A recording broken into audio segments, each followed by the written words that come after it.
السلام علیکم، city 5 news کے ساتھ میں ہوں حفصہ نجم۔ اہم خبروں کا سلسلہ شروع کرتے ہیں۔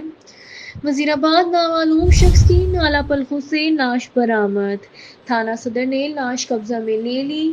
ریسکیو 1122 نے لاش کو تحصیل ہیڈ کوارٹر پہنچا دیا۔ گزشتہ روز راہگیروں نے 45 سالہ شخص کی لاش کو نالا پلخوں میں پانی پر تیرتے دیکھ کر تھانہ صدر پولیس کو اطلاع دی، جس پر پولیس نے موقع پر پہنچ کر لاش کو قبضہ میں لے کر تفتیش شروع کر دی۔ لاش کو ریسکیو 1122 نے پوسٹ مارٹم کے لیے تحصیل ہیڈ کوارٹر ہسپتال پہنچا دیا۔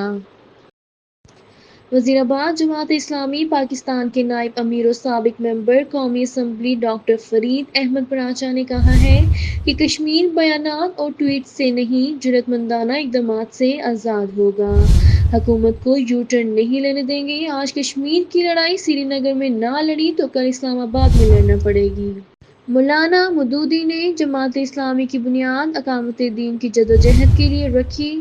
قیام پاکستان کے بعد نظریہ پاکستان کو پروموٹ کرنے کے لیے تمام وسائل اور توانائیاں صرف کیں۔ کشمیر ایشو پر انہیں سزائے موت سنائی گئی۔ جس پودے کی آبیاری اپنے خون پسینے سے کی، وہ آج ایک کاوڑ درخت بن چکا ہے۔ کشمیر بنگلہ دیش میں قائدین کی قربانیاں نظریاتی طور پر مضبوطی کی علامت ہیں۔ دنیا بھر کی اسلامی تحریکیں اس سے فیض یاب ہوئیں۔ آج سب کشمیر کی پشتباں ہیں۔ وہ جماعت اسلامی کے زیر اہتمام مولانا مودی کی برسی کے موقع پر مولانا مودودی اور جہاد کشمیر کے موقع پر کانفرنس سے خطاب کر رہے تھے۔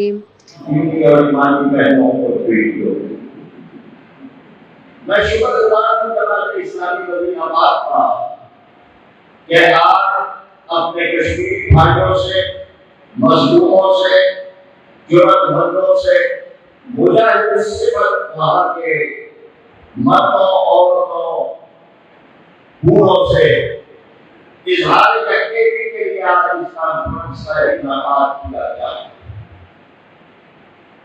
میں انشاءاللہ تعالیٰ اپنی اس صدارت زونل امیر ناصر محمود کلیئر نے کی۔ کانفرنس میں ضلعی امیر حافظ غلام مصطفیٰ، سیکریٹری جنرل وسیم شاہد اولک، عبدالوکیل علوی، صابر حسین بٹ، مرزا تقی علی، رضوان بٹ، ذبیح اللہ ملک، ذکی خالد نے بھی خطاب کیا۔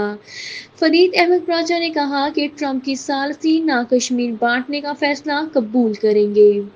کشمیر، ختم نبوت، قادیانی اور اسرائیل ایشو پر حکمرانوں نے ڈھیل دی تو عوامی غضب سے نہیں بچ سکیں گے۔ عالمی سطح پر پاکستان کو گھیرا جا رہا ہے۔ سیاسی جماعتیں کشمیر کے لیے باہر نکلنے کی بجائے لوکل ایشو کو ہوا دے کر غیر سنجیدگی کا مظاہرہ کر رہی ہیں۔ یکجہتی کشمیر کے عین اسمبلی اجلاس کے وقت اپوزیشن رہنماؤں کی گرفتاریاں دال میں کالا کی نوید سنا رہی ہیں۔ انہوں نے کہا کہ مقبوضہ کشمیر میں کرفیو ختم ہونے کے بعد قتل عام کا خطرہ ہے۔ بھارت نے تیاریاں مکمل کر لیں، اس کے گنڈے براجماع ہیں۔ کشمیری پاک فوج اور مجاہدین کا انتظار کر رہے ہیں۔ حکمرانوں نے کچھ نہ کیا تو ایل او سی کراس کریں گے۔ 27 ستمبر مظفر آباد اور 6 اکتوبر کو لاہور میں کشمیر مارچ ہوگا۔ ضلعی امیر حافظ غلام مصطفیٰ نے کہا کہ عالمی امن کے ٹھیکیدار مظلوم کشمیریوں پر ہونے والے مظالم پر چپ سادھے ہوئے ہیں۔ جماعت اسلامی نظریہ پاکستان کا تحفظ یقینی بنائے گی۔ کرپٹ مافیا اسلامی نظریاتی بنیادوں کو گرانا چاہتے ہیں۔ سابقہ حکمرانوں نے مفاداتی پالیسیوں سے مسئلہ کشمیر لٹکائے رکھا ہے۔